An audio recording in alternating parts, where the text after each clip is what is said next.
నాసి రకమైన ice cream ను తయారు చేస్తున్న ముఠా గుట్టురట్టు చేశారు ఎస్ఓటీ పోలీసులు. రంగారెడ్డి జిల్లా ఆమన్గల్లో నాసి రకమైన ఐస్ క్రీమ్ తయారు చేస్తున్నారన్న సమాచారంతో పోలీసులు ఫ్యాక్టరీపై దాడులు చేశారు.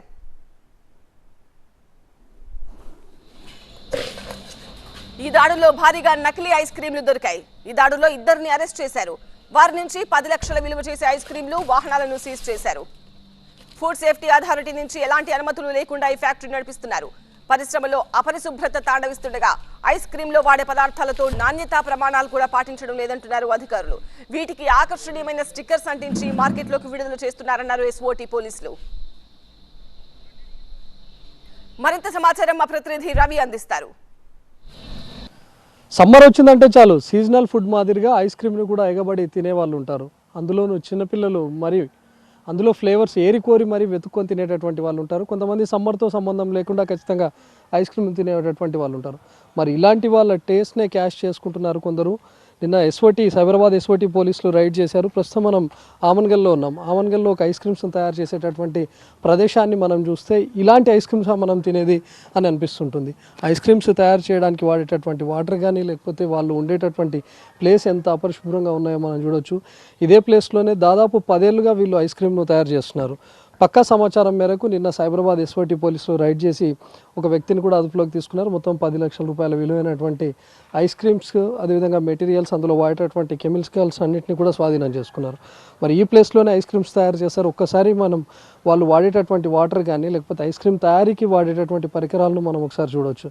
మనం కోన్ ఐస్ క్రీమ్ అని చెప్పి చాలామంది ఎగబడి తింటుంటారు. మరి ఆ కోన్ ఐస్ క్రీమ్స్ తయారు చేసేటటువంటి పదార్థాలు ఏ విధంగా ఉన్నాయో మనం చూడవచ్చు. ఇట్లాంటి వాటిలోనే కోన్ ఐస్ క్రీమ్స్ తయారు చేస్తారు. పూర్తిగా జంగు పట్టిపోయి ఉన్నటువంటి ఇది మొత్తం ఐస్ క్రీమ్లన్నీ ఇక్కడే తయారైతాయి. ఎన్ని రకాల ఐస్ క్రీమ్లు తయారు చేస్తారు? అన్ని రకాలు చేస్తాం.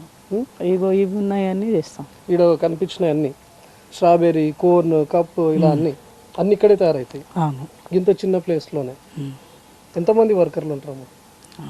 5-6 మంది ఉండరు. ఏమి ఉంది సార్ బండ్లు ఇంట్లో ఏం వస్తుందని నేను నడుస్తుంది ఇట్లా చేస్తూ. ఎవరివి బండ్లన్నీ? ఎవరివి? ఇలా అమ్మేటోళ్ళదే.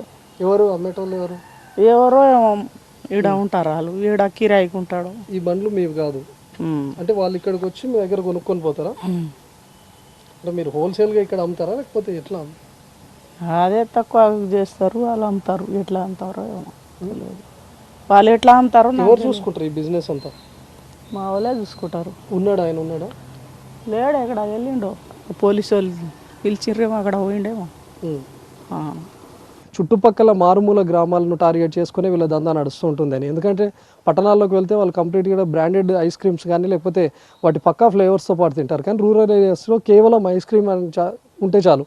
కప్ ఐస్ క్రీమ్ అని కొందరు, లేకపోతే కోన్ ఐస్ క్రీమ్ అని కొందరు ఇట్లా సెలెక్టెడ్గా కొనేటటువంటి వాళ్ళు ఉంటారు. కానీ అది ఏ బ్రాండ్ ఎక్కడ తయారవుతుందో చూడరు. కాబట్టి వీళ్ళు కంప్లీట్గా రూరల్ ఏరియాస్ను టార్గెట్గా చేసుకుని వీళ్ళ దందా కొనసాగిస్తున్నట్లుగా పోలీసులు గుర్తించారు. కెమెరామ్యాన్ రాజుతో రవికుమార్, TV9 ఆమన్గల్ నుంచి.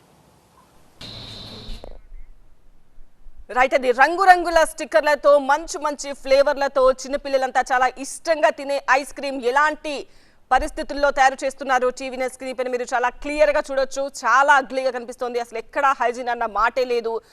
వాటర్ కూడా అస్సలు క్లీన్ గా లేవు. ఇలాంటి పరిస్థితుల్లో వాళ్ళు ఐస్ క్రీమ్ తయారు చేస్తున్నారు. పిల్లలు మాత్రం లొట్టలేసుకొని తింటున్నారు. ఒక్కసారి బీ కేర్ఫుల్.